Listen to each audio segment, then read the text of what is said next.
সরস্বতী পুজোর দিন একদম সকাল সকাল না সরি সকাল সকাল না বিকেল বিকেল রেডি হয়ে বেরিয়ে পড়লাম।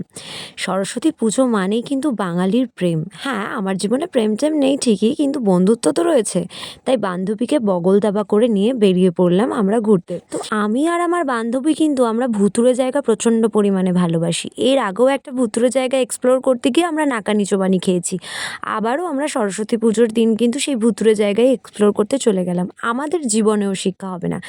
এই জায়গাটা হচ্ছে বাগবাজারে একটা ভীষণ সুন্দর বাড়ি বলা যায়। মানে রাজবাড়ি জায়গাটা। লোকে সরস্বতী পুজোয় সুন্দর সুন্দর জায়গায় যায়। আর আমাদের মানে চয়েস দেখো আমরা কোথায় কোথায় ঘুরতে চাই। তো যাই হোক, বাড়িটাতে কিন্তু আমরা ঢুকতে পারিনি, কারণ ওখানে অ্যালাউ করছিল না। আর বাড়িটা হচ্ছে বসুবাটি। এরপরে আরেকদিন যাব, সেদিন তোমাদেরকে বাড়িটা ঘুরে দেখাবো। তো তারপরে আমরা ভাবলাম বাগবাজার গঙ্গার ঘাটে এসে বসবো। আর এখানে অবস্থা দেখেছো? পুরো মনে হচ্ছিল যেন পুজোর অষ্টমীতে বেরিয়েছি। ভাই, কত ভিড়! মানে তারপরে আমাদের নিঃশ্বাস নিতে মনে হচ্ছে যেন কষ্ট হচ্ছে। আর অলিভা এদিকে বলছে, কেন আমরা আসতে গেলাম এখানে? কেন আমরা ভাবলাম যে একটু বাগবাজার ঘাটে এসে বসবো? মানে এটা আর বাগবাজার নেই, পুজোর প্যান্ডেল হয়ে গেছে, এত পরিমাণে ভিড়। তো দুজনে মিলে তারপরে একটু ভিডিও করে নিলাম। এই যে আমার সাথে সুন্দরী মানুষ সুন্দর করে সেজেগুজে এসছেন।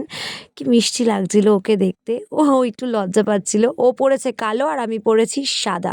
তো তারপরেই দুজনে খেয়ে নিলাম একটু কফি আর দিয়ে দিলাম একটু আড্ডা। তো এই আর তো কিছুই ছিল না, এইভাবে শেষ হয়ে গেল দিনটা। তো এখনকার জন্য সবাইকে টাটা, সবাই ভালো থেকো, সুস্থ থেকো, বাই বাই।